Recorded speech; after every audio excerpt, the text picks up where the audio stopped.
Here is Dick Powell as Richard Diamond, private detective.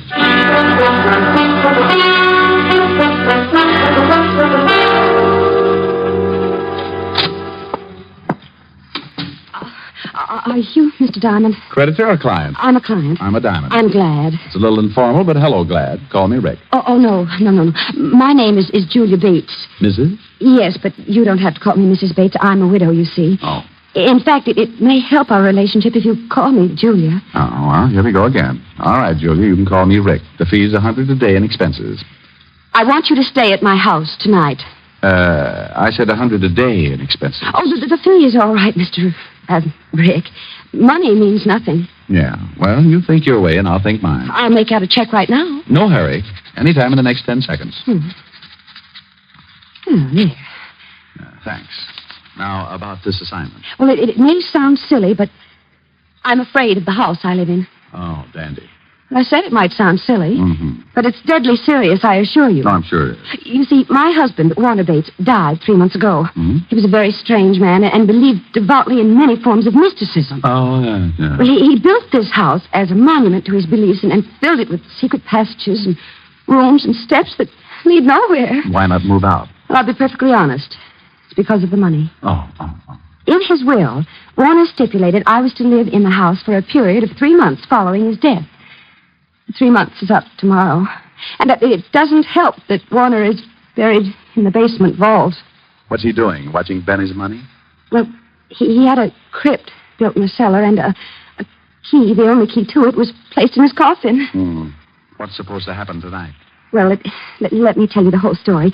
A month ago, I began to hear the strangest things in the house at night, and I found food half-eaten on the kitchen table. Ever try setting traps? Well, the worst shock came when I went to the cellar a few days ago. I found footprints in the dust, naked footprints leading to and from the crypt. Maybe he had to take a shower. Oh, please let me finish.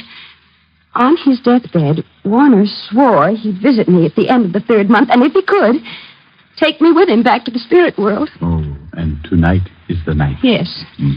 Oh, at first, I didn't think it would get me, but... Oh, I'm scared, really scared. Yeah, well, now look, baby, let's get off this mystic kick. Who inherits if you don't live up to your requirements? Well, that's just it. No one. That is, no person. The money goes to charities and schools. Mm-hmm. Mr. Anderson, the executor of the estate, says the will is foolproof, legal, and binding. Either I live in the house until noon tomorrow or forfeit the inheritance. So what you wanted me to do is hang around tonight and see that hubby doesn't go death walking. Yes, that's right. You don't have to be there till dark, but, don't be any later than that. Say 6 o'clock? Excuse me. Diamond Detective Agency, freewheeling corpses. Ask the man who kills one. Rick, when are you going to stop those awful slogans? Oh, hello, Helen, baby. Got to call you back. Got a client. All right. Is she pretty? I don't know. I'm parked behind a curve. What? Forget it. I'll call you back. Bye. Now, Julia, you better go on home. Where's your broom? Broom? Do you think I look like a witch? You don't look like one. More like the good fairy if she'd heard about men. Now, you fly on home, sweetheart, and I'll see you at 6. Don't be late. I'll be there with bones on.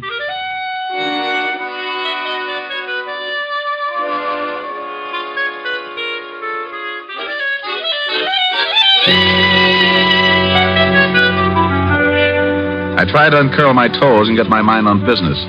Thinking of my spooked client didn't seem to help, but it was business. It was getting pretty late in the afternoon, so I put the office to bed for the night, picked up a bite to eat, and went over to the 5th Precinct to keep a coffee date with Lieutenant Levinson. When I walked into the squad room, I spotted Sergeant Otis with his nose in a book. Oh, hello, Otis. What's with the book? Don't tell me you're learning to read. Hello, Shamus. How's tricks? The book, Sergeant. What's the book? What book? Lieutenant's inside. He said for you to go right in when you came. Otis, tell Uncle Richard about the book. Oh, it's just a book. Here, I was trying to improve myself. Well, don't feel ashamed, Otis. You've got reason to do that. Yeah, very funny. Let's see. The art of graceful dancing. Otis. Well, what's wrong with me dancing, Shamus? I don't want to be no social outcast. Dancing? Well, maybe. But graceful? Otis, you couldn't be graceful even if your feet did match. Tell you what, though, I'll give you a hand. Now, just open your arms and pretend you have a dame. Go on, I'll start you on a waltz. Well, okay. Da, Da-da-dee-dee-dum. Tweet, tweet, tweet, tweet. Da-da. Oh, no. Otis, you look like an elephant with sprained ankles. Now try again and close your eyes. Ya-da-dum-dee-dee-dee-dee. Otis, Otis, put me down. What? Oh, yeah, I'm sorry, Lieutenant. I thought you was a dame. You what? Oh. I mean, I had my eyes closed. I was dancing. Oh, Lieutenant, the shamans talked me into it. Rick, would you mind telling me what you're doing? Saving Arthur Murray ulcers. Yeah, well, come on in and get some coffee. And Otis. Yeah? Shut up. Shall I pour? Please do. You know how I like mine, Walt. No cream, 12 lumps. Better change that. I would think so. Okay, how many? Make it 14. Your coffee's stronger than mine. It's not so strong, Rick. Here. Thanks. You better wipe that spot off the desk. The varnish is beginning to smoke. Your jokes aren't any better. You want to stick around for the Hart game tonight? I can't, Walt. I've got a client with a house full of spirits. What? The dead kind. With you on the job, there'll be corpses jumping out of every window. Yeah. Well, if they start, I'll give you a call. I know. Why don't you give up being a detective, Rick? Play postman or something. Walt, you just don't seem to appreciate my favors. I'm getting late. It's nearly 6. It's a peaceful night, Rick. See if you can't keep it that way. Oh, sure, Walt, sure. This is one night you can take it easy. Give me 2 more lumps, please.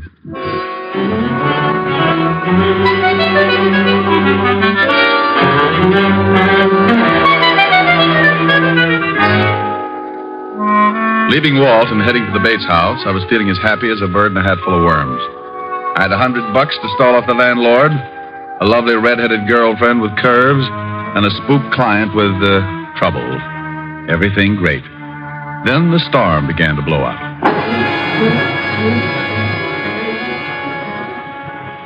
It had started to rain when I saw the Bates house on Temple Street. A big, ugly house straight out of a horror story, with gables and shuttered windows. And as if that wasn't enough, I was met at the door by a butler who was a tiny thing, about 7 feet tall and 300 pounds, with a face like the devil with a hangover. Come in. Yeah, I wanted to see Mrs. Bates, of course. You are Mr. Diamond. She left word with you? I need no word. I am the 7th son. Of a what? The 7th son. Of a... Oh, no, this could go on forever. Okay, lead on. The name is Kane. Yeah? How's your brother? What? Forget it. Where's your, Mrs. Bates? In the drawing room. This way, sir. Cozy little mausoleum. What time do the ghosts come out? Usually right after the vampires, sir. Oh, dandy. I hope they have an early show. Oh, it will be soon enough, sir. The dead are restless tonight. Maybe if I rocked them to sleep. Got a rock? Mrs. Bates. Mr. Diamond. Oh, thank you, Kane. Hello, Rick. How do you like my house? Oh, it's lovely. What do you use for doorknobs? Heads? And what's with the big zombie? You didn't mention him. Kane? Oh, he's a fixture around here, but I get frightened more when he's around than when he's gone. Oh, well, now you take it easy, baby. Come on over and sit down and let me chase those fears away. Oh, that is an idea. Name me a better.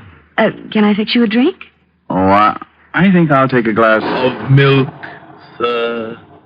Here you are. Oh, now, hey, look, Crusher, put a bell around your neck or something. One more surprise like that, and you'll be best man at a funeral. My apologies.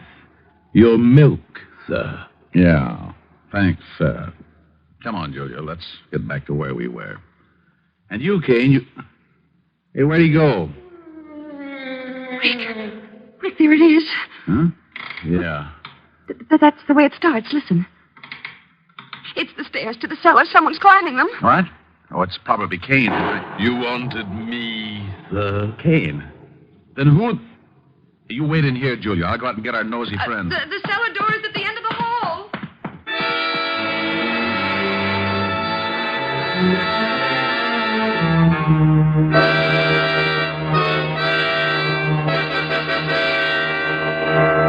I left Julia looking as nervous as a one-legged man walking a tightrope and took off down the long hall. There was only one door, the one to the cellar, so I opened it and flipped on the switch. I was moving my ankles down the creaking steps when I heard trouble. What the devil? Julia! Julia! Are you hurt? What is it? Rick. Rick, over there in the closet. A dead man. Oh, no. There's no dead man in here. Not there. But I saw him, Rick. I swear there was a man in there. He was all bloody, and there was a big knife in his chest. Oh, but you must have been mistaken. About a corpse, Rick. He was there. I don't see it. Oh, wait a minute. Here on the floor, bloodstains. You see, there was a man in there. This is blood, all right. But where'd the body go? He couldn't have been moved that fast. Unless...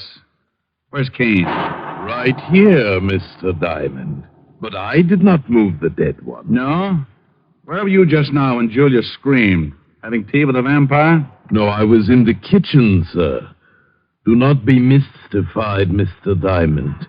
Accept the fact that you are in a house controlled by the other world. There's been a murder, Kane, and that brings it into this world. Who are you calling? A real-life cop who likes to know about dead bodies kicking around. Lieutenant Levinson, homicide. Walt, Rick. Oh, no. I know that tone. Where's the body? I wish I knew. Come on over to 209 East Temple Street. Wait. What do you mean you wish you knew? Is there a body there? Well, it's here someplace. Now, don't argue. Get over here. Wait. And hurry. Now, Kane, you can go back to the kitchen, but stay there. Don't roam around. As you wish, sir. And now, Julia, baby, we're going to do some investigating. Investigating? That's right. I got to begin to see what's in that vault downstairs. And this time, I'm taking you with me. But, Rick, it's locked. I hope so, but I'm not making book. You mean you think it may actually have been Warner come back from the dead? And kill that man, I mean? Right now, I don't know what to think. I wouldn't be surprised to run into Dracula sitting on top of the Wolfman. Here's the basement. Hey, who turned out the light? I know I turned it on before. Yeah, that's better. Come on. Oh, Rick, it's cold down here. Oh, hurry, Rick. I'm getting scared. No, I don't like the feel of it myself, but I want to check this vault. See the footprints there in the dust? I see them, but I don't believe them, not yet. Yeah, I'll try the door of the vault. Why, it's unlocked. Yeah, look what's inside. The coffin is empty. It's empty, all right, and it's open. Well, are you going inside?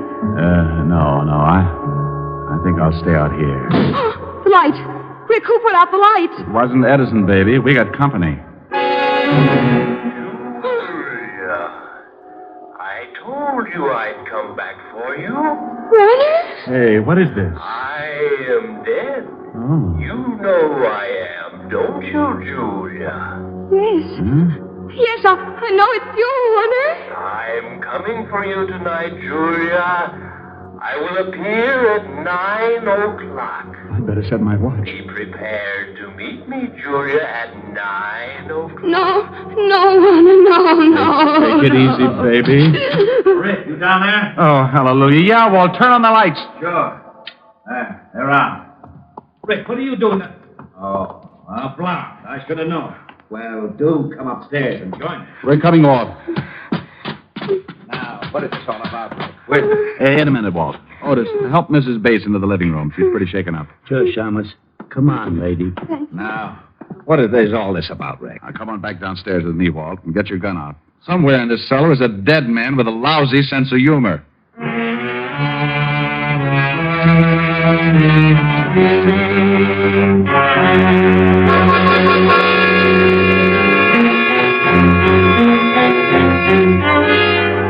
Well, we searched the long cellar but good while I briefed Walt on the events of the evening. Neither was much of a success.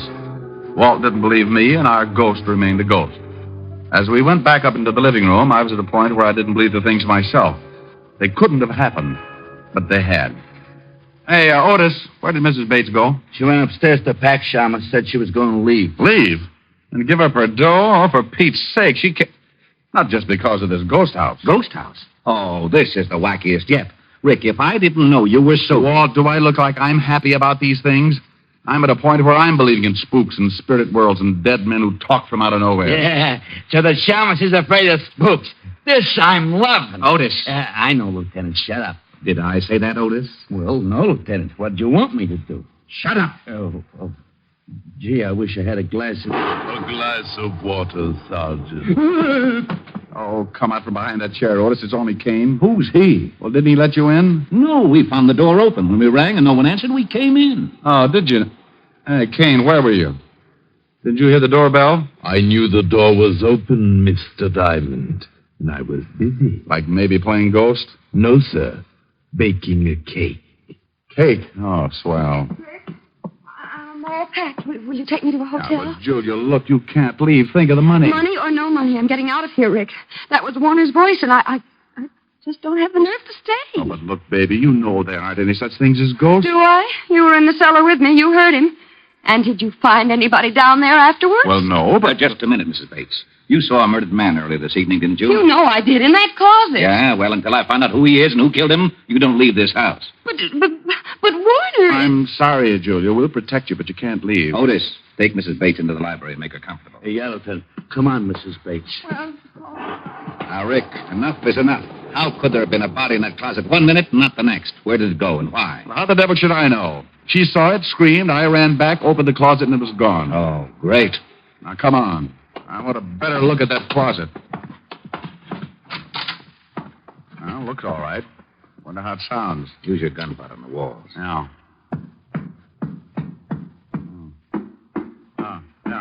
Yeah, this is it. Yeah, but where's the latch? Must be some way to open this section. Try those hooks. Yeah. No, not them. Maybe this rack. Hey, look. Secret room, just like in the movies. Oh, there he is. Yeah. We found the corpse, Walt. And how he disappeared so fast. Oh, some mess. Blood all over him. Walt, hey, this is no corpse. What? Oh, now, don't start that. No? Well, look at it closer, Walt. It's a dummy. Well, it is. A wax dummy with blood smeared on it. No wonder I wasn't meant to see it. Oh, this is it. I'm getting out of this crazy house. Corpses that talk, corpses that aren't corpses. I've had enough. This is just plain ridiculous. Now, wait, Walt.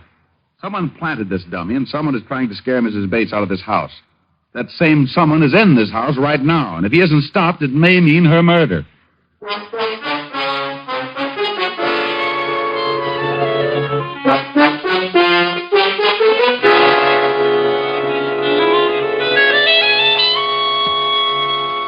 How are you feeling, Julia? I'm exhausted, Rick, but We found the body, Julia. It was a dummy. A dummy? Well, then there wasn't any murdered man? No, this whole thing is a bluff, even that voice in the cellar. Oh, no, that couldn't be. That was Warner's voice, Rick. I know it was. And he's not in his coffin. I know, baby, and I think that's all phony, too. Now, tell me, who knew of that only key in the coffin business? Well, just myself. And Mr. Anderson. Anderson? Oh, that's right. You remember, he was Warner's lawyer. Oh, yeah. Now, how about Kane? Did he know of the key? Well, I don't know, Rick. He may have. Warner confided in him a great deal. Rick, this isn't getting us any place. Come with me. Otis, you stay with Mrs. Bates. Yellowton. All right, Walt. What are we going to do, grill the dummy? Go ahead. Be funny. But I want to search this whole house. Oh, Walt, this place is a nut house full of secret rooms and hocus pocus. It'll take 2 maps and a Ouija board to get around in it. Well, I'm going to get around in it, and up these stairs is as good a place as any to start.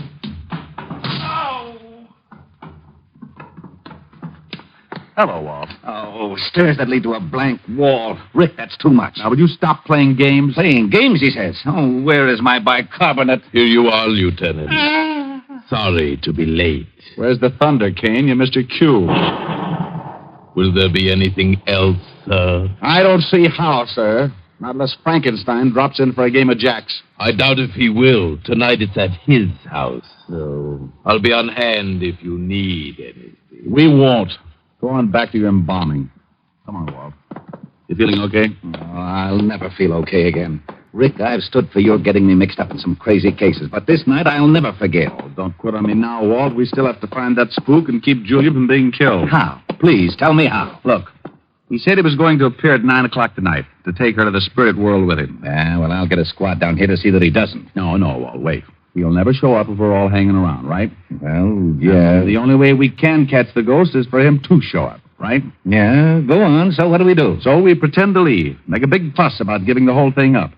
Then we sneak back in and hide. We wait and see if he shows up, and when he said he would, and if he does, we nab him. Case closed. Well, it sounds screwy, but to wind this case up, I'll buy anything. Where do we hide? We'll get Julia to wait in the living room. We'll sneak back and hide in that secret room behind the closet. If the ghost shows, we can grab him as soon as he gives himself away. And I think he'll show.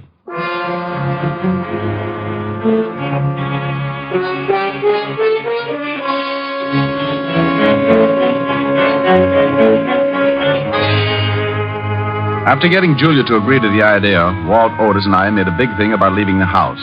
Then we sneaked back in and hid in the secret room back of the living room closet. The closet door was open enough so we could see Julia pretending to read on the couch. And for the next few centuries, we waited. Waited for a dead man to keep a date. What time is it, Rick? It's 2 minutes to 9. If he's going to show, it won't be long. Hey, you think a dead man really can come back to life? If you don't shut up, Otis, I'll give you a personal chance to try. I wish he'd hurry. Yeah. Well, it's just time now. I hope Julia plays her part okay. She looks pretty nervous. No, why would she be nervous? She's only waiting for a dead man. A phony dead man, Walt, I hope. Now, don't you start believing in ghosts. You know there aren't any such things. Rick, the lights went out. Shh, listen. I told you I would come for you, Julia. It is 9 o'clock. Oh, Warner, please don't take me out. I don't want to die. Rick, that's him. Shh, wait a minute, Walt. I am the dead, Julia. I am your husband. Yes, I know you, Warner. You must leave this house, Julia. No. Come on, Walt. Right. And Otis, be quiet. Oh, I will. I know enough not to make any noise. What was that? Rick, hurry! Come on, let's grab him.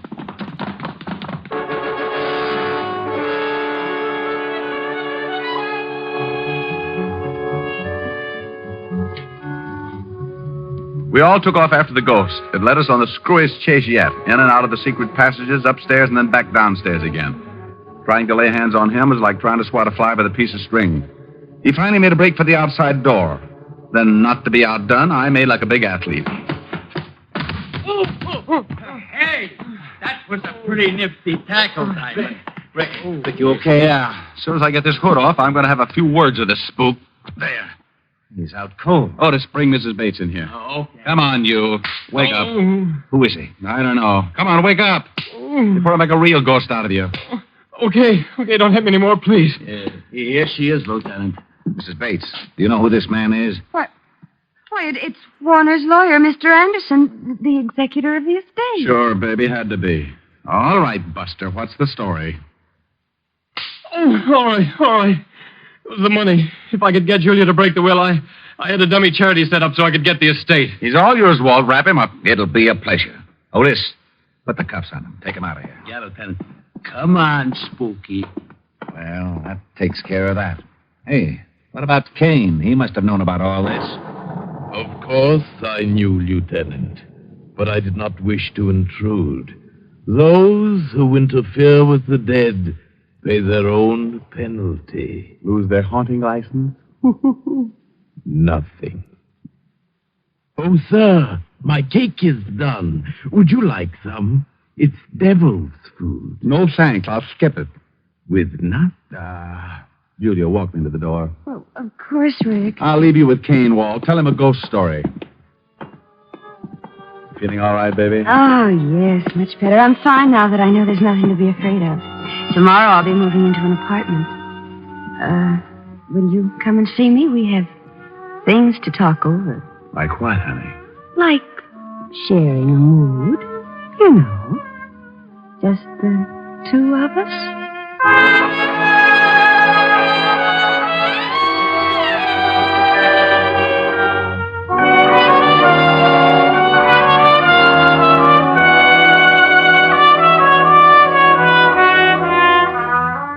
With that, she reached up and showed me what she meant with a big smoochie.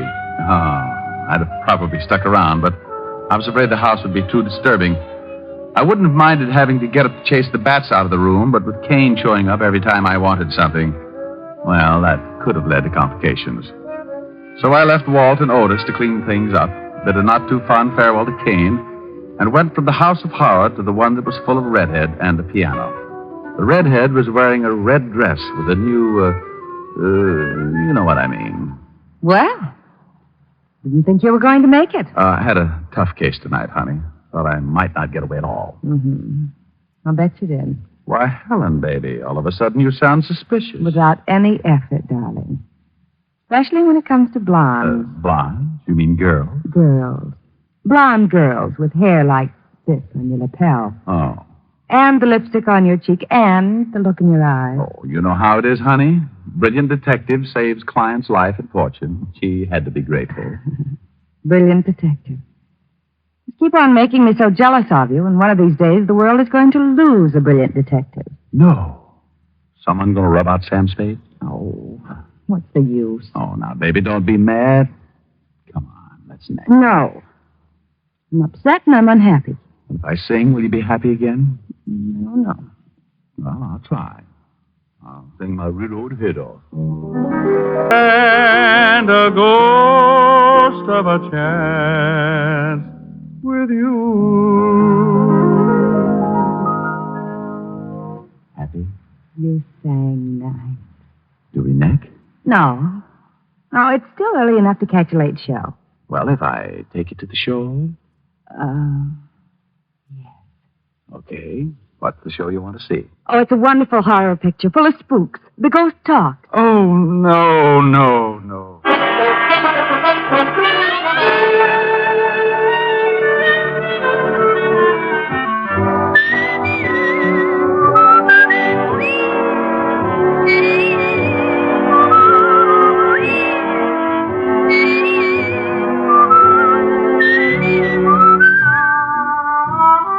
You have just heard Richard Diamond, Private Detective, starring Dick Powell.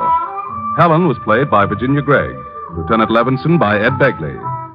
Also in our cast were Wilms Herbert, Joan Banks, Paul Frees, and Robert Clark. Music was under the direction of Frank Worth. Portions were transcribed. Tonight's story was written by Herb Purdom and edited and directed by Blake Edwards. Dick Powell soon will be seen in the screen version of the best-selling novel, Mrs. Mike. Now, this is Tal Avery, inviting you to be with us again at the same time next week when we will again bring you Dick Powell as Richard Diamond, Private Detective.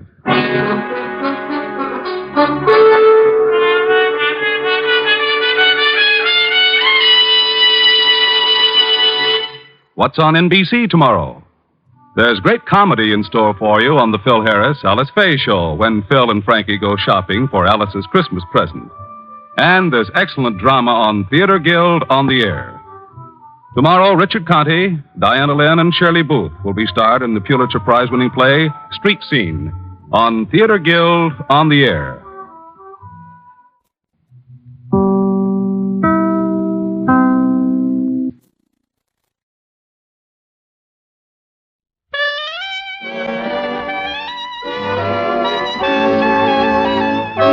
The makers of Camel cigarettes present Dick Powell as Richard Diamond, Private Detective.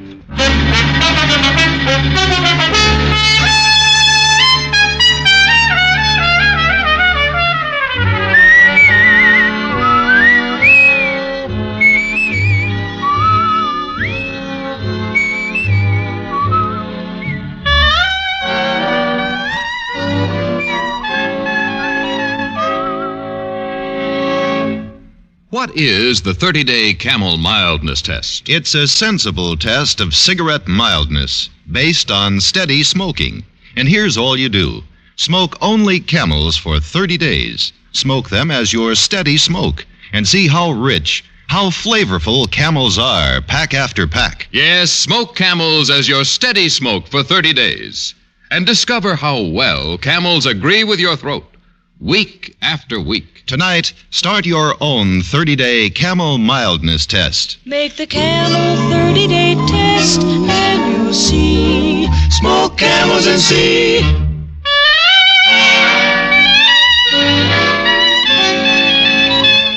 Now we bring you another transcribed adventure with Richard Diamond, Private Detective, starring Dick Powell.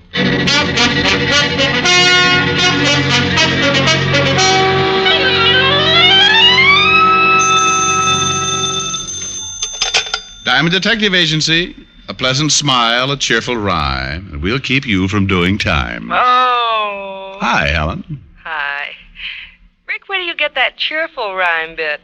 You didn't think so? I didn't think so. Killjoy. Why can't you answer the phone like other people do? Just say hello. You know, I never thought of that. You should try it sometime.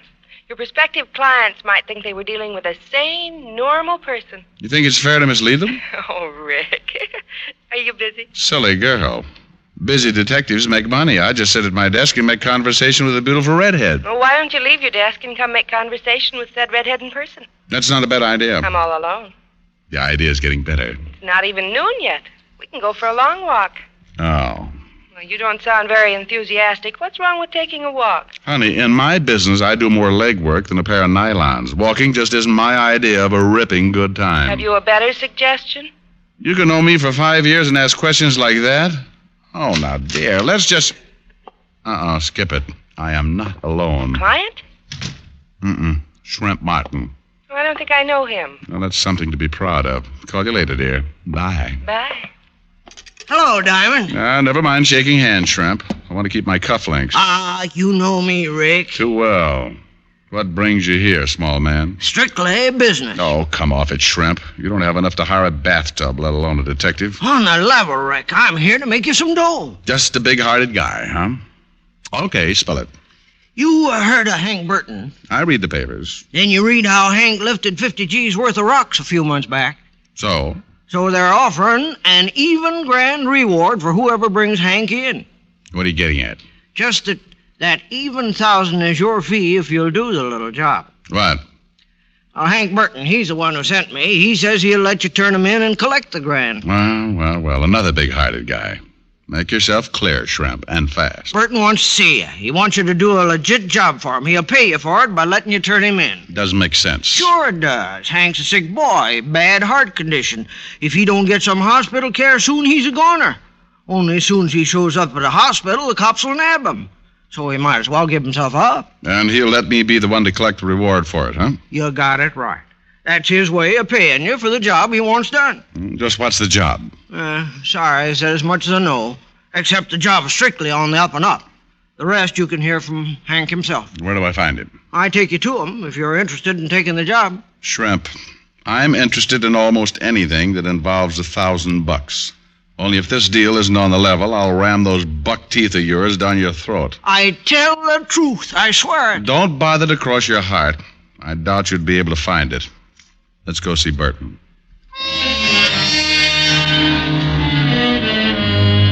I didn't have any faith in Shrimp Martin, but the thought of 1,000 green pieces of paper did wonders for my bankrupt morale. We took my car, and Shrimp directed me to the warehouse section on Front Street. We parked beside a deserted-looking warehouse, and Shrimp led me inside through a rear door. He should be here by now. Hank! Over here, Shrimp. Or behind those boxes over there, Diamond. I heard him. Hello, Diamond. Hank, Shrimp tells me you have a deal to make. Yeah, that's right. Shrimp, go outside so we ain't interrupted, huh? Right. Sit on one of them boxes, Diamond. I got a lot to say. I'll stand. It's up to you. You look bad, Hank. Never mind that.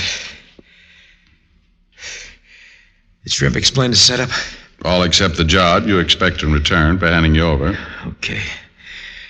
I want you to find a girl, Diamond, that's all. That could be enough. Who's the girl? Her name is Lee Thorpe. You find out where she's located now, and I'll let you turn me in. Uh-huh. Why is it so important you know where this Lee Thorpe is, Hank? Because if I have to take the rap on that jewelry heist, she takes it with me. Keep talking.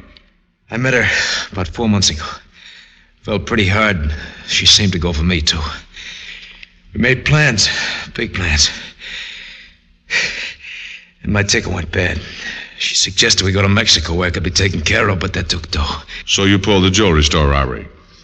Yeah. It was her idea. She said she knew of a fence where she could change the rocks in the dough and we'd be out of country within a month. But the deal fell through, huh? Yeah. I was spotted during the job. I had to hide out, but I sent her the rocks, she said, to give her a week. I think I can guess what happened. Ain't hard. When I contacted her a week later, I found out she moved, disappeared. What a sap I was. What a sap. You were a sap to steal the stones in the first place, Hank. Okay, no speeches. All I want you to do is locate this dame so the bulls can nab her, too. Uh-huh. Well, why not go to the police right away, Hank? Tell them the story and let them pick her up. No, she's smart. As soon as the word gets out I've been picked up, she'll figure I squeal on her. It'll be harder to find her then. Won't be so easy now.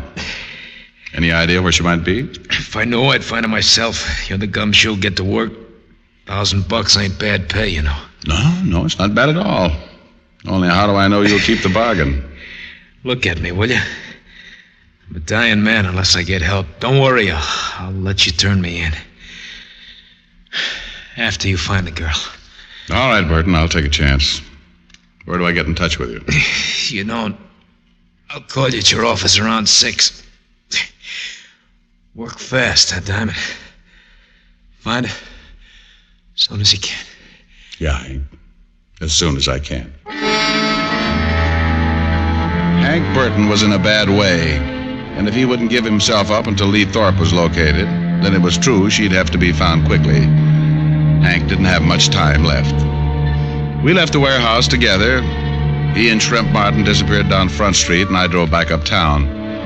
At the 5th Precinct, I found that Lieutenant Walt Levinson was out to lunch. But in the meantime, the sergeant let me look through the files. Well, make yourself right at home, Mr. Diamond. Well, thank you, Lieutenant. I have. It's a wonder you're not sitting behind my desk. I'm sure you'd be more comfortable. Well, now, I might just take you up on that when I get tired. Fine. Maybe you'd even like one of my uniforms to wear. Now, Walt, let's not carry the joke too far. When I was on the force, I tried to get into one of your uniforms. It looked like Bonnie Prince Charlie in a raccoon coat. Just when I need after a nice lunch. You around to give me indigestion. What are you looking for, anyway? I found it. File on a girl named Lee Thorpe. Thorpe. Yeah, I remember her. Used to be married to Davy Thorpe. Used to be?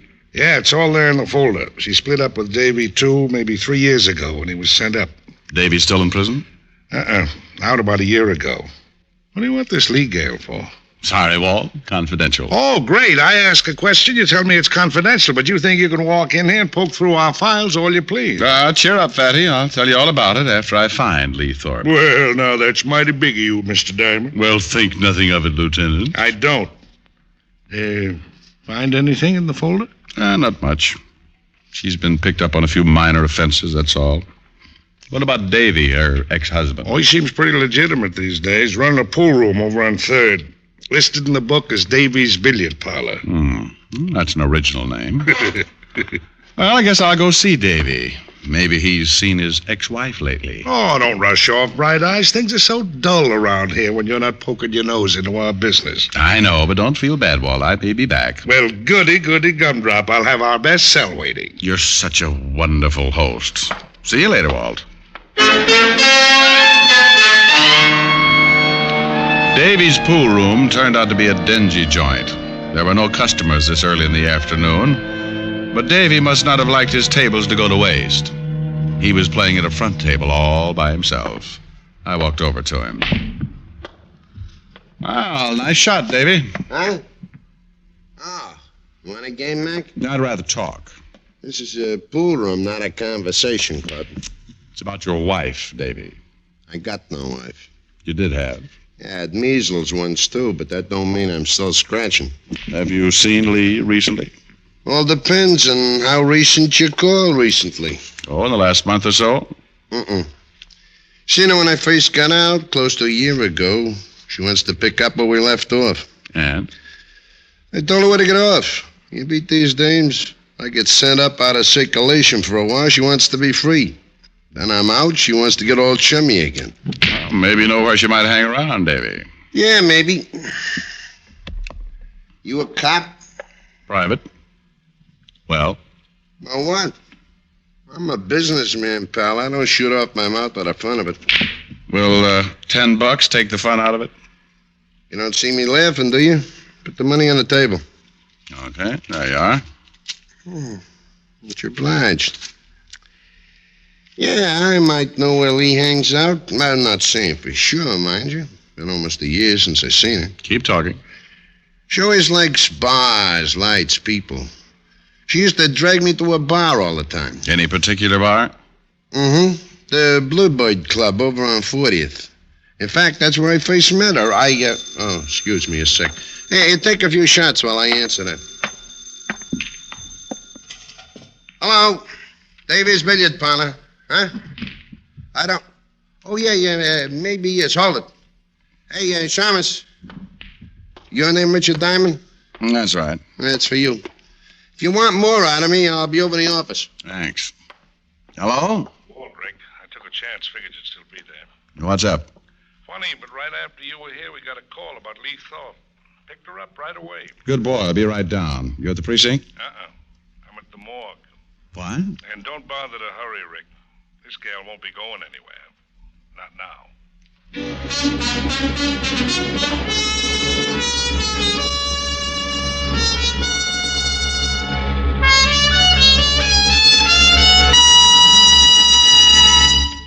Before we continue with Richard Diamond, here are a few words about smoking enjoyment. According to nationwide surveys made by independent fact-finding organizations, more doctors smoke Camels than any other cigarette. That fact was brought to light a few years ago when 113,597 doctors were asked this question. What cigarette do you smoke, doctor? The brand named most was Camel. In repeated surveys, doctors in all branches of medicine have been asked the same question.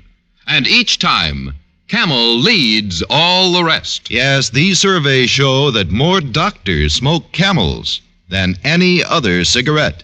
Why don't you start smoking the cigarette so many doctors enjoy? Start smoking mild, flavorful Camels tonight. How mild, how mild, how mild can a cigarette be?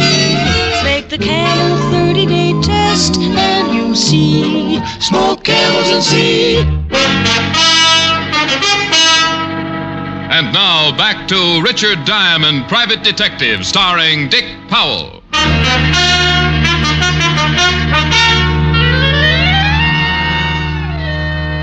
At the city morgue, I looked down on the girl who was once called Lee Thorpe and had now become a number. It wasn't a pretty sight, and I wasn't glad to be seeing it. Okay, Charlie, thanks. Come on, Rick. Where did you find her, Walt? One of the beat men came across her in an alley over by 6th Street. Find the murder weapon? No, the knife wasn't around, only the holes it made. Yeah, we can sit down in here. You have some talking to do, Rick. No more of this confidential rigmarole. Okay, Walt. You ask the questions, and I'll answer as best I can. Number one, why were you looking for the dame? Client hired me to find her. Who's the client? You know, Walt, this is going to sound screwy. Cut the build-up. Just make with the answer. Okay. The client is Hank Burton. Well, at least we... What? Hank Burton? That's right. Now, sit down, Fatty, and wipe that shocked expression off your face. Rick, boy, do you happen to know who Hank Burton is? That we've been after him for 2 months? I know. And if things had gone as I planned, you'd have had him in a cell by tomorrow. I guess I'd better explain, Walt. Yeah, I think you'd better. And make it good, Rick. Plenty good. I told Walt about Burton, about the $1,000 fee, and Burton's illness. He wasn't happy about the whole thing, but at least he now knew as much about the case as I did, which wasn't much for either of us to know. So Burton figured the gal gave him the double cross, huh? Yeah, I guess that's it. He wanted me to find her, just so he could turn her in when he gives himself up. Maybe and maybe not. Maybe he found her before you did. Maybe he's the one who put those knife wounds in her back. I doubt it, Walt. If he'd had any idea where she was, he wouldn't have bothered to hire me. Then why was she killed? Well, she must have known where $50,000 worth of jewelry was. Good enough reason? Yeah. Well, what now? You think Burton still turned himself in after he hears the girl's dead? I think so. He's pretty sick.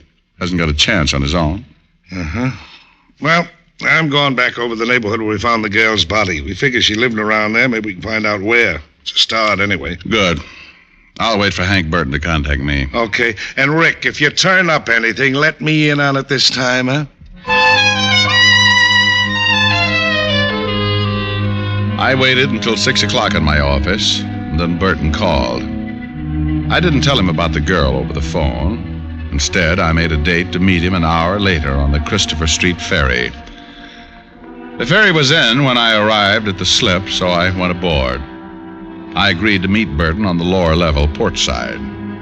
I went there, sat down on one of the benches. But 5 minutes later, the ferry pulled out, and there was still no sign of Hank Burton. Diamond? Huh? It's me, Shrimp. Oh, that's quite a professional way you have of sneaking up on people, friend. Yeah. Enjoy the ride, Diamond. We go over to Jersey, then we come back. Then we get off. Where's Burton? He couldn't make it. Want you to meet him back at the warehouse we met in this morning. Oh, great. Why didn't you get here before we pulled out? I tried. Not as fast as I used to be. Uh-huh. Now, tell me, Shrimp, just why couldn't Hank make it here? It's as safe as that warehouse. Oh, well, he's sick. He's feeling bad. He felt bad all day. Oh? It didn't sound so bad when I talked to him on the phone. But he was sick. He was. Real pain. He could never make it down here.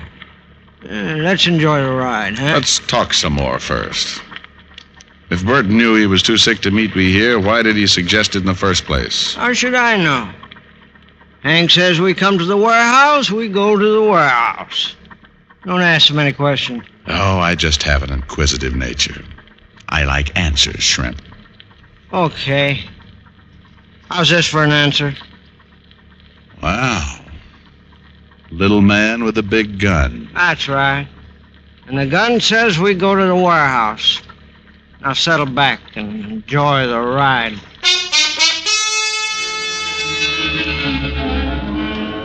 It was the most uncomfortable boat ride I'd taken in years. Shrimp put the gun back in his pocket, but kept it pointed toward me. The ferry finally returned to the New York side, and we got off. Then we drove back to Front Street and parked beside the warehouse. Okay, Diamond, in the back door. Well, stop waving the gun back and forth, Shrimp. You'll wear yourself out. No cracks. Go on, open the door. Where's Burton? Same place, over behind those boxes. Move. I still don't get it, Shrimp.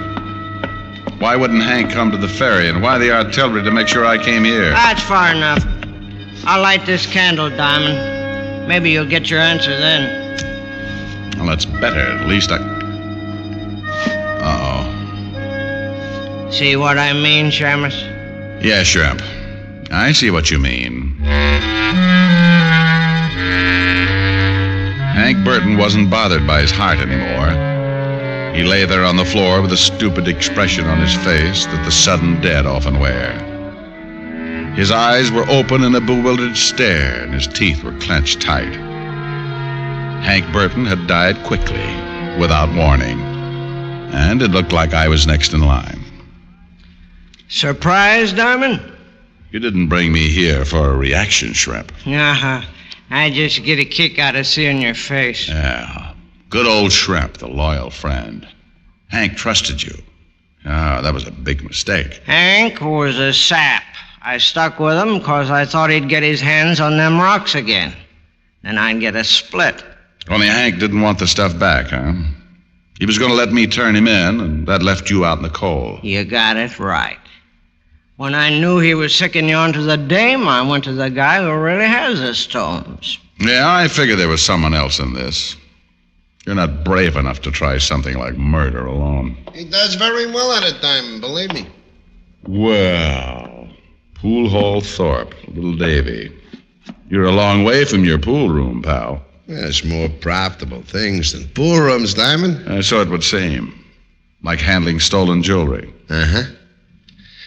You sure no one followed you, Shrimp? Positive. Good. I'm sorry about this, Diamond, but you'll have to join Hank before long. Yeah, I'll bet you're sorry. You were sorry when you killed your ex-wife, too, huh? Real sweet guy. She brings you the stones, and you pay her back with a knife. Well, what could I do? Shrimp tells me there's a detective looking for her. He was a good kid, but she didn't have much nerve. She'd have talked her head off if you'd found her. Oh, I see. But why Hank and now me? Well, look at it this way. We finish you with the same knife that killed Lee. Then we put the knife in Hank's hand and the gun that killed him in yours. Oh, that's really great. Davy, I'm afraid you've been reading Pulp Fiction. So the cops get wise sooner or later. It'll still give us time to get far away. Shrimp, you got the knife? Right here, Davy. Okay. We stall long enough, Shrimp. By candlelight yet, huh, fellas? Well, this is real romantic. Yeah, ain't it, though? Only not quite enough. It's even more romantic with a candle.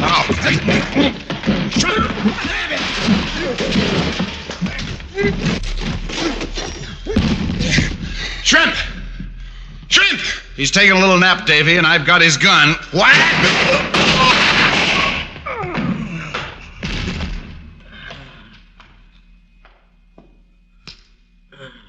It's too bad, Davy. You should have stuck to your pool room. Okay, Shrimp, get to your feet. Diamond. Oh, shut up. Come on. Oh, my head. Shrimp, I made you a promise this morning. What?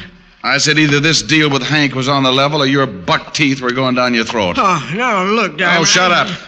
Now, you know the old saying, Shrimp. See your dentist twice a year? Huh? Well, you won't have to worry about that now, friend.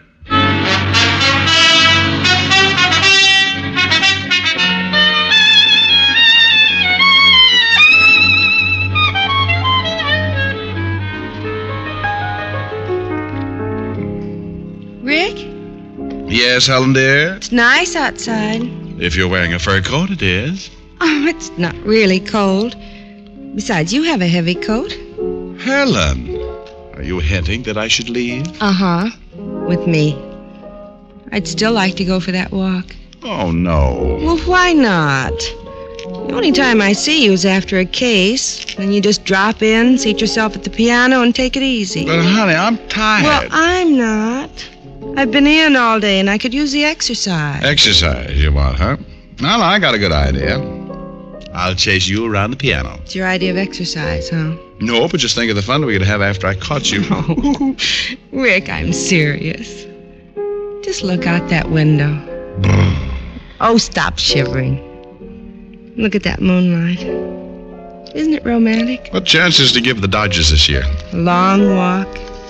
Just you and me. And the Giants. Now, there's a hot ball team. Maybe over to Central Park. And the Arkansas Aggies. Oh, they'll be fighting all the way. Hand in hand. We get Arkansas Aggies. Yeah, my old home team. Richard Diamond, you are the most unromantic man in town. Helen, how can you say that? Don't I build a nice fire in the fireplace? I could get a Boy Scout to do that. Here we are, a fire, lights down low, a nice romantic song. And your idea of romance is a walk. Well, after all, Hey, where does that nice romantic song come in? Right about now. Well, couldn't you sing while we walk? Oh, sorry, honey. Throw another log on the fire. Keep my golden memories aglow. I don't see the face of my loved one when the logs are burning low. Throw another log on the fire. Bring back all the sweetest days I've known when our hearts were young in the springtime and her love was mine alone. Now there's nothing left but the embers. Springtime seems so long ago. Throw another log on the fire. Keep my golden memories aglow.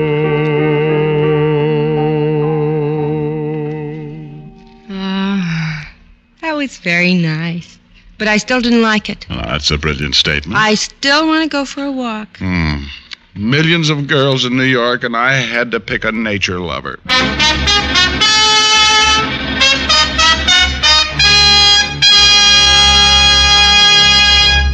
Dick Powell will return in just a moment.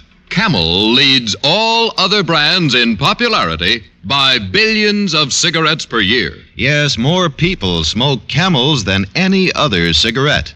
And among them are many people whose throats are important to their careers. For instance, our own Dick Powell.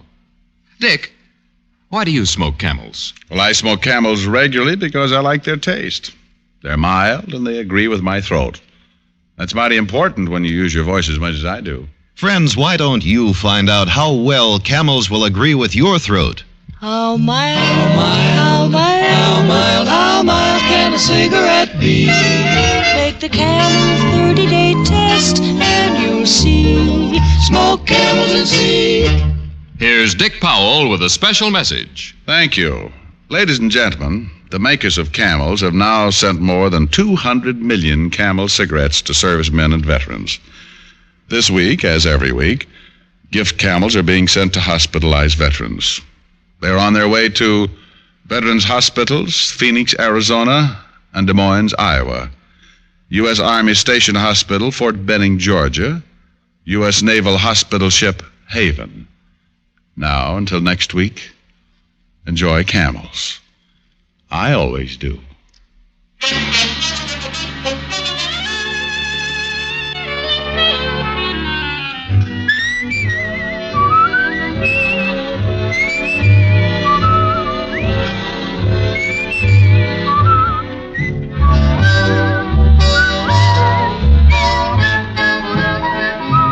Tonight's adventure of Richard Diamond was written by Dick Carr with music by Frank Worth.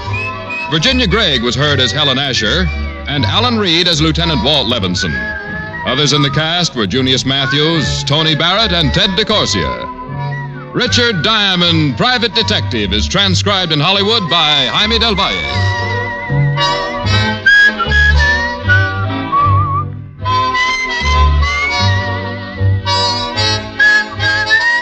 Be sure to listen to another great Camel show, Vaughn Monroe and the Camel Caravan, every Saturday night. Listen next week for another exciting adventure of Richard Diamond, starring Dick Powell. Now stay tuned, for This Is Your FBI, followed immediately by Ozzie and Harriet over most of these stations.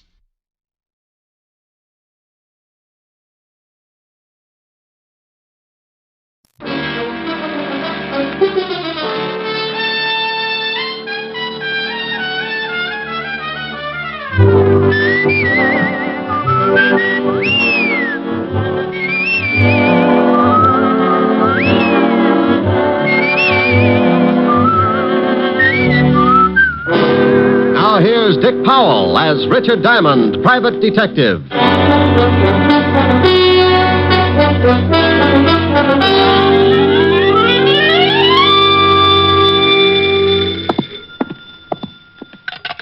Diamond Detective Agency, a corpse to fit every pocketbook. Rick? Oh, hello, Helen, baby. Let me sit down. Oh.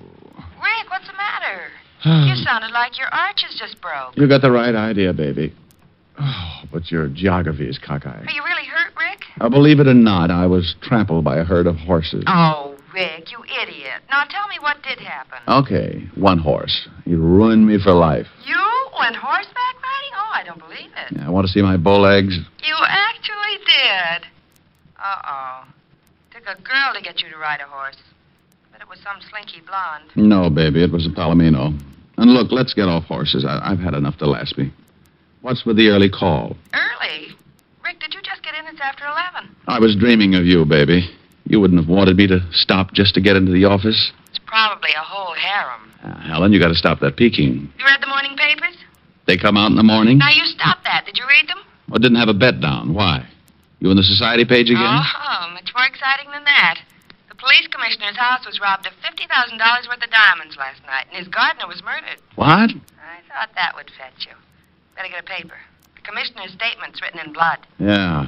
And if things don't wind up fast, tomorrow's statement will be in Walt Levinson's blood. It'll be his case. Now, you stay out of it, Rick. This thief cuts throats. Yeah, I'm scared. Are you, Rick? Well, come over tonight, and I'll frighten you at close range. Say 8. I'll practice my knee knocking so I'll be in good form. And stay in. No nightclubs. At the sound of the castanets, Francis can open the door. It'll be me and my knees. See you tonight, baby. Bye. Is this the Diamond Detective Agency? Just like it says on the door. Come in and close it gently. My Japanese beetle's still asleep. Asleep? He's got a better union.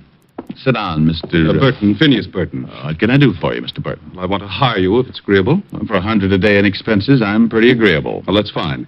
I have a package I want you to deliver to a party in Philadelphia. You can get a messenger for $5, or if you're hard up, a carrier pigeon for a handful of popcorn. Why a detective? Well, I'm perfectly capable of judging for myself what I need, Mr. Diamond. Now, here's $300. There will be $200 more for you after you make safe delivery of the package. Why? Well, why? Three-letter word meaning why you want to pay me for 5 days when the trip to Philly and back can be done in a few hours. Oh, Mr. Diamond, I simply want you to drop everything else and take this job immediately. And that is my reason for the added payment. Oh, all right, I'll take your money. Just as soon as you tell me what's in the package, who it goes to, and why it's so important that I take it personally. I can't tell you that. Okay, it's your problem. Now, where did I leave my soap chips? Do you have to know? Of course. How can I do any washing without soap? I mean about this package. Oh, no. I can recommend another agency who'll do it for $25 and no questions. Oh, very well. Mr. Elliott will meet you at the Philadelphia Station Information Desk at 2 o'clock today. I will wire him your description, and he will make the contact. As for the package, it contains some very valuable papers, which Mr. Elliott is afraid his wife will try to intercept. I see. He commissioned me to find the best man I could to bring the package to him. Oh, you must have read my ad. You'll have to leave immediately. Mr. Elliott is very anxious to get the package. You call me at the Astor when you return, and I'll send over the rest of the money. Good day. It may be at that. What? Forget it. Burton left the package on my desk with the money. He was a thin guy, had a funny pot that made him look as if he'd swallowed a basketball. He pushed it out the door and waddled after it. When a guy insists on throwing money in my lap, I get suspicious. And when I remembered the robbery of the night before, I got that lousy feeling again. Now, paragraph 4, section B, rule A of the Detective's Code of Ethics says, quote, upon receiving money to deliver package, detective must never open same. It is unethical. Yeah, who's ethical? Well, surprise. No wonder basketball had been nervous. At the bottom of the box were 5 pretty little diamonds. About 10 grand worth of a guess. Of course, it may have been that Burton thought diamonds should belong to Diamond, but my bet was on a frame-up. A frame that cost the real heisters 10 grand out of 50. But was aimed to get him a nice picture to fit the frame. Me. Yeah? Is this Mr. Diamond? Oh, hello, Burton. Something on your mind? Oh, I happened to be in the store across the street, and I noticed you hadn't left yet.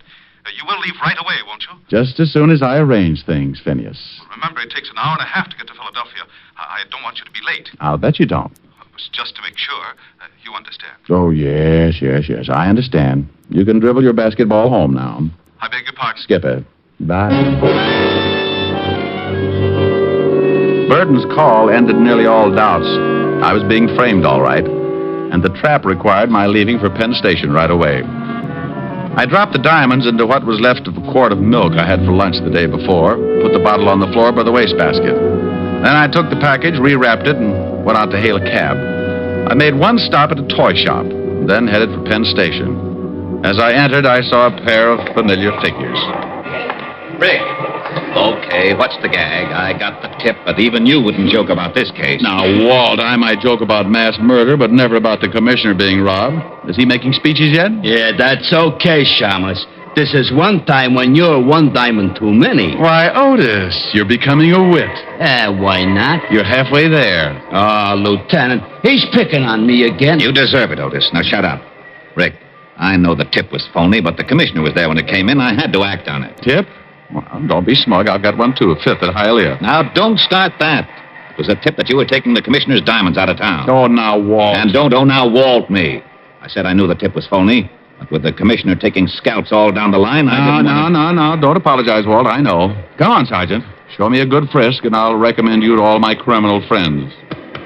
Oh. Yeah, he's clean, Lieutenant. Now, Rick, let's see that package, and then you can go. This? Oh, no, I can't. It's secret. Don't play games, Rick, please. Oh, all right, but it's going to spoil my surprise. Well, okay. Give me your word it's got nothing to do with this case, and I won't bother to open it. No, I'm hurt. I absolutely insist that you open the package right now. But, Rick, you know I trust you. Lieutenant Levinson, do your duty. My purity must not be suspicion. Oh, anything to get this over with. You were, What? It's only a pair of dolls. You were expecting maybe my gallstones? Oh, dolls. The shamus plays with dolls. Better read the tag, Otis, before your ears get any longer and they draft you for a mule team. Tag? Sure. But what?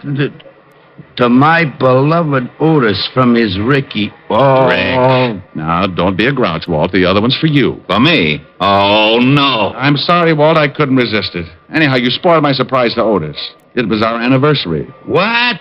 Our anniversary? We ain't even related. Oh, you don't remember? Oh, Otis. Lieutenant, can I go back to traffic? I can't stand much more. Oh, shut up, Otis. Rick, if we weren't such good friends, Walt, hey, now you're upset. Upset? Why should I be upset?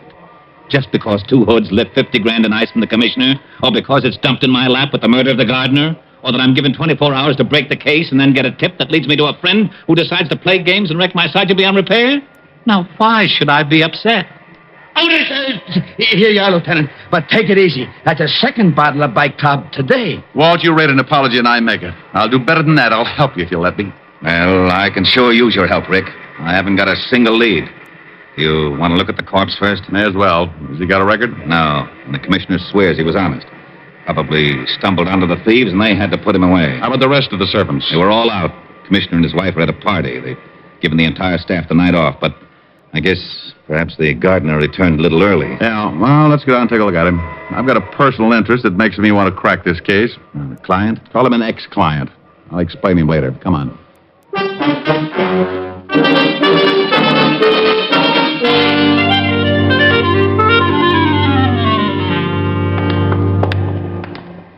Here he is, Rick. Nasty cut. How was it made? Well, it could have been a sharp knife, but it's a safer bet that it was a razor. Remind me not to go to his barber. What safecracker's got enough nerve to pull his job, Walt? Well, I got 3 guys that could fit the job, but not one of them has ever been known to carry a weapon of any sort, much less a razor. Correction. One did it. That gardener's playing a lousy joke on us. I suppose this could have been the first time one of them carried a razor. I don't buy that, neither do you. Give me the names. I want to talk to them. Maybe I can get a lead of some sort. Sure. Here they are. And please, Rick, call me if you get anything. If I can find the nickel. Bye.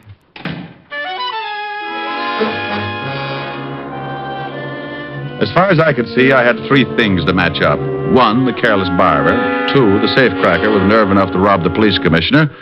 And 3, the reason why I was picked as the pigeon. I gave up the idea of hunting for Burton, the guy who came into my office.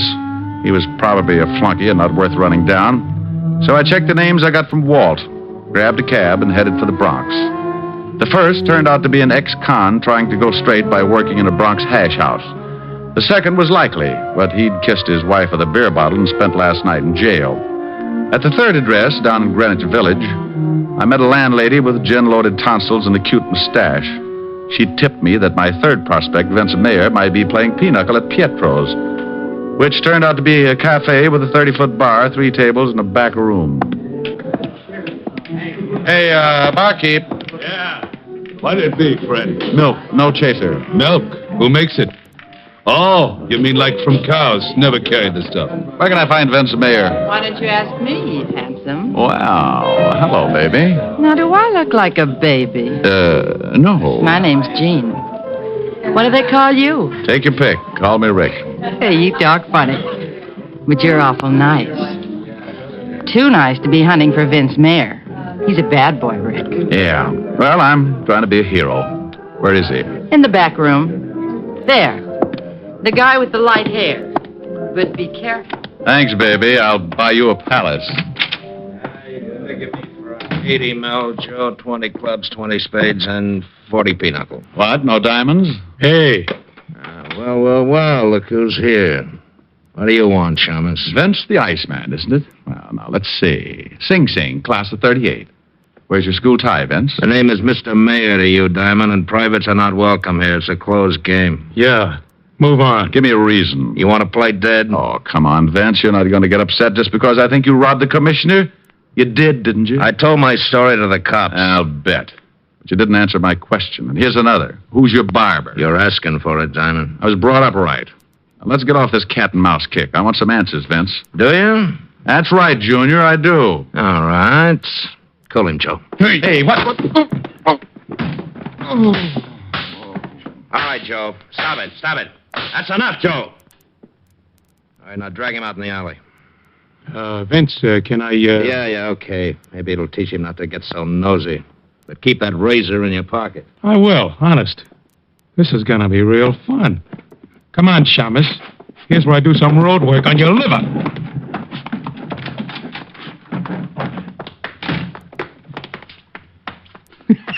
Here, Mr. Diamond. I only wish my brother could see you. When I came to, I was curled up around a round metal object I couldn't see, and I felt as if I was smothered in a mountain of cotton, and getting out of it was like trying to shovel sand with a pitchfork. I finally managed to move and wished I hadn't, for a company of Bengal Lancers began target practice on my side.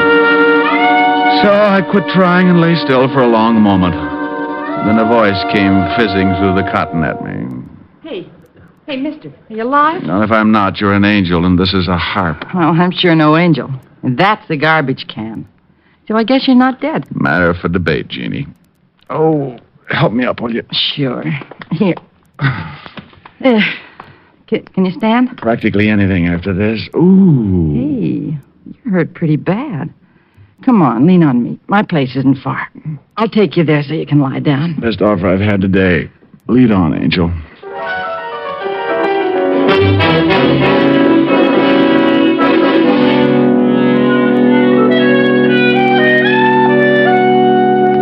There. Now how do you feel? I never use language like that in front of a lady. Oh, I'm no lady. I'm a waitress at Pietro's. I heard the noise in the back room. When you didn't come out, I took a look. Ooh. Gee, does your head hurt, baby? Like all my relatives who are inside digging for gold. With luck, I can open my eyes and they won't fall out.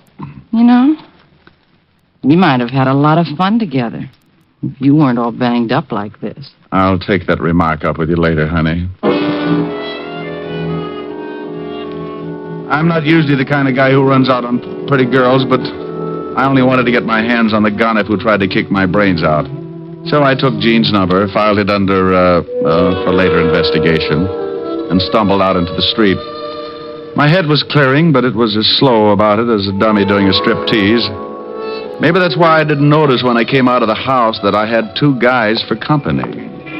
Hello, Diamond. Huh? When Pietro told me Jane had run out, I thought I might find you here. She always goes for guys like you. Well, she has taste. I'm glad you came around. I have a few things I want to discuss with you and Joe here. Hold it, Thomas. I'll show you how easy it is to get rid of your troubles. Now, that's a pretty little gun. Aren't you stepping out of character, Vince? You're supposed to be a smart one. You're getting on my nerves. Yeah? Well, put the gun away and I'll quiet you down a little. You want me to mess him up again, Vince? And what's with you? Come to do your job over again? I may at that. Yeah?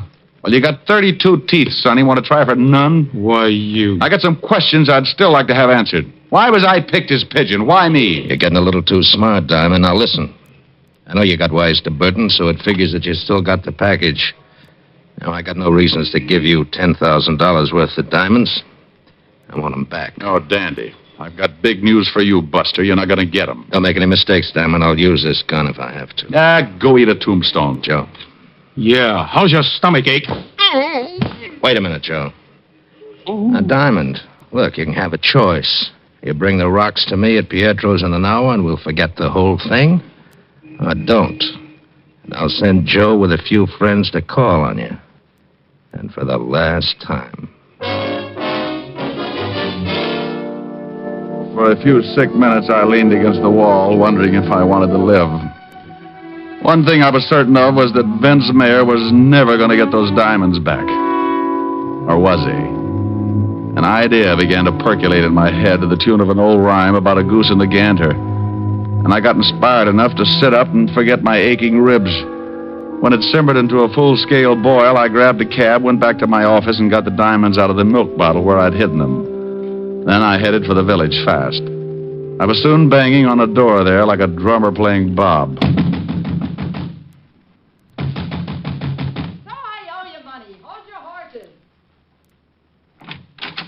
Well, if it ain't my cripple. I got the bruises to prove it. Come on in. Are you really recovered? What? Oh, no, not that much, Angel. Then? I need some answers. What do you know about Vince and Joe? Not too much. Enough to dislike 'em plenty. That Vince got me canned for leaving Pietro's to take care of you. That's why I'm back home. I know he's a smoothie, and I think he's a big-time jewel thief. That much I know. How about Joe, the dog-faced boy? Him, he's just a punk. I think his real name is Fanchi or Franchetti or some such thing. Franchetti? Yeah. I don't know why, but they call him Joe the Barber. Oh, Joe the Barber. Yeah. Isn't that silly? If he cuts hair, it isn't. But I'll lay 8-1 this guy works on throats. Thanks, Angel. You've tied up my 3 points. What are you talking about? Your friend Vince Mayer lifted 50 grand in ice from the police commissioner last night, and his accomplice, Joe, gave the gardener a shave. You mean murder? On the button. The gardener's throat was sliced from life to death. Now, baby, look. How would you like to earn $100? Sure. Is it legal? Well, no. I'll take it.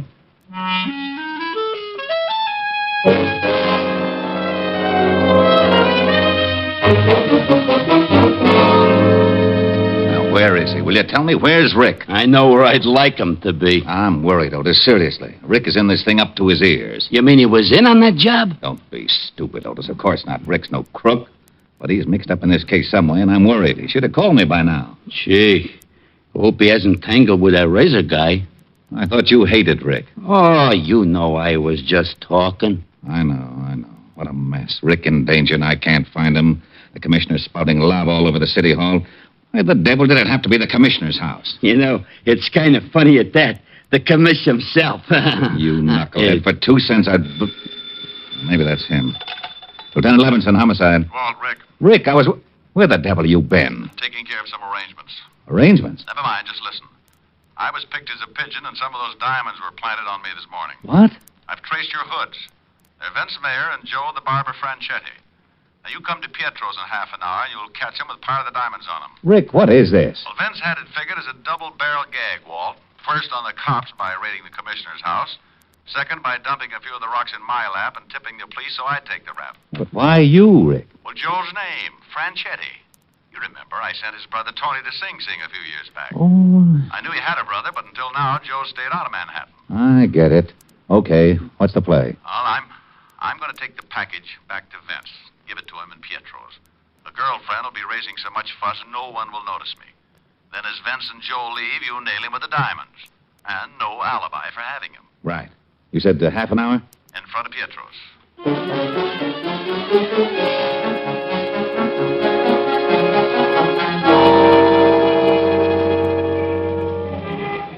Take a peek, Angel. Through the window. There's my party at the back table. Now, you know what to do. Yeah. I keep yelling till you get back to me. Right? As rain. I'll make it a good one. I got good lungs. Let's go in.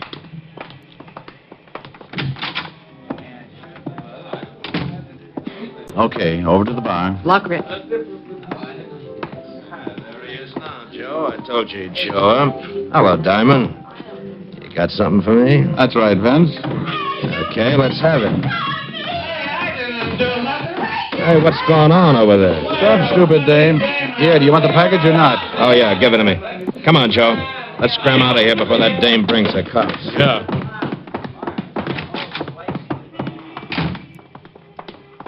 That's an easy way of getting back to 10 grand, ain't it, Vince? Shut up. Come on. Take it easy now. Okay. We're okay now. Let's split up. Hold it, Vince. What? Let's have a look at the package. The cops. Levinson, what are you doing? The package, Vince. Hey, what are we going to do? Shut up. You, got a warrant, of course? Of course. Otis, take the package. Yeah, Lieutenant. You can't arrest me. I don't even know what's in that package. It was given to me by a friend. Now, don't use the term so loosely, Vince. Why, Walt, what are you doing here? Hello, Rick. I've captured a criminal. No. Yes, and he was carrying a package of his loot. Why, I bet it's part of that diamond robbery. What is all this? Diamond, you just planted that package on me. Me? Why, stranger, you're telling a fib. You just know that's downright immoral or something. This is ridiculous. Lieutenant, he gave me those diamonds and Pietro's not 5 minutes ago. I didn't lift them from the commissioner. Didn't you, Vince? Why, then I must have made a mistake. You can prove your story, of course. Sure I can. Bartender saw Diamond slip me the package. Oh, now, Vince, you think that bartender was going to be watching you when a lovely girl is practically tearing up the joint? Boss, the dame yelling. She was a plant. Yeah, but this is a frame-up. Diamond, you can't get away with this. Please, don't talk to me. I never associate with common criminals. A frame. You dirty double-crossing copper. Look out, Rick. He's got a razor. Oh, my arm. Now, don't cry, Joe. This is for you. Ooh. Wow. What a punch you got, Shamus. Well, that does it. Come on, Vince. Otis, load that killer into the car and pick up that razor. Yeah, Lieutenant. Want a lift, Rick? No, thanks, Walt. I'm going to go home freshen up. You look like you could use it.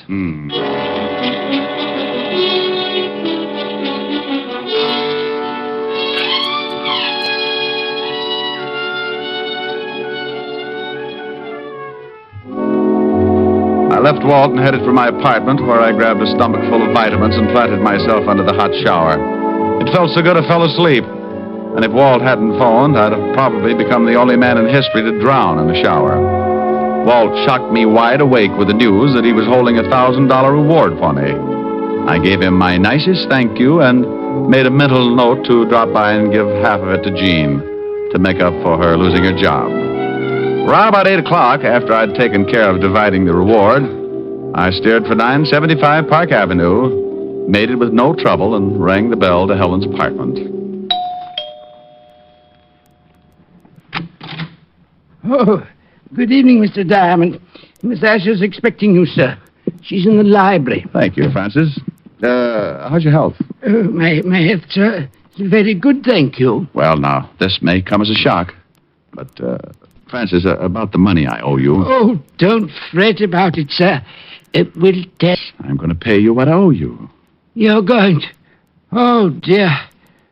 Perhaps I better sit down. Oh, my word. Oh, there, Francis.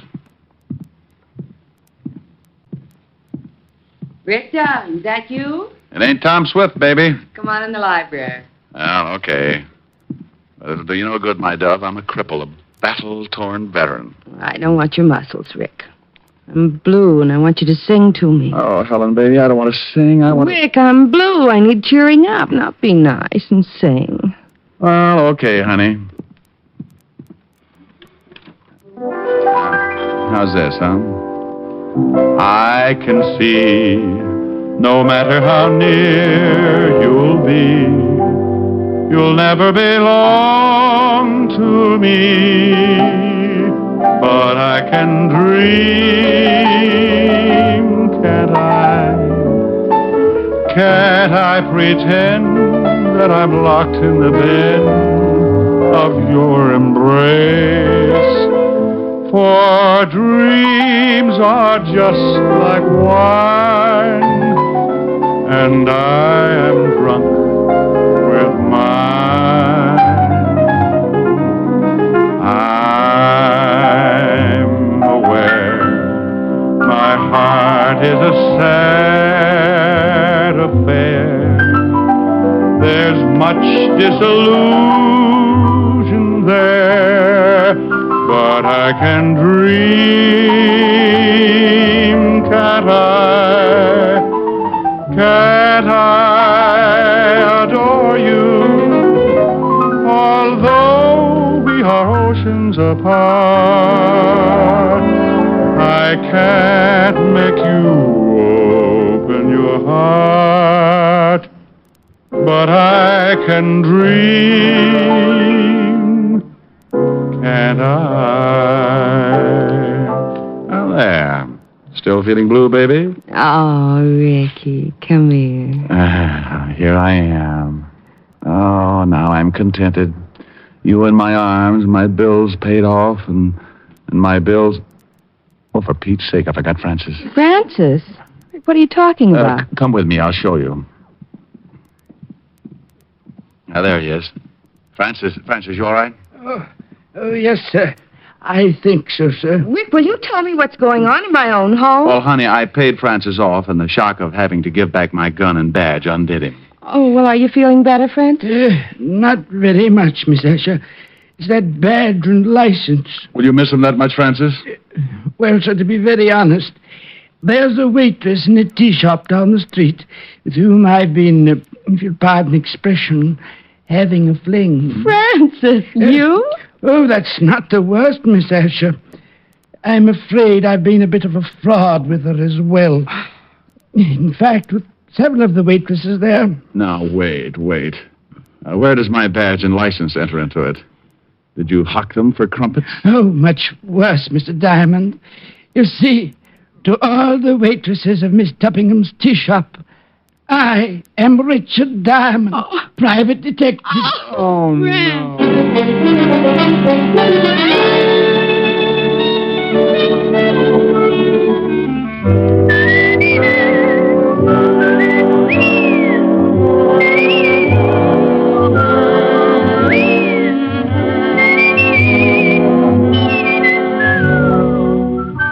You have just heard Richard Diamond, Private Detective, starring Dick Powell. Helen was played by Virginia Gregg, Jean Tatum, William Conrad, Tal Avery, and Bob Carroll. Music was under the direction of Frank Worth. Tonight's story was written by Herb Purdom and edited and directed by Blake Edwards. See the Richard Diamond picture story in the December issue of Movie Stars Parade. Dick Powell soon will be seen in the screen version of the best-selling novel, Mrs. Mike. Now, this is Eddie King inviting you to be with us again at the same time next week when we will again bring you Dick Powell as Richard Diamond, Private Detective.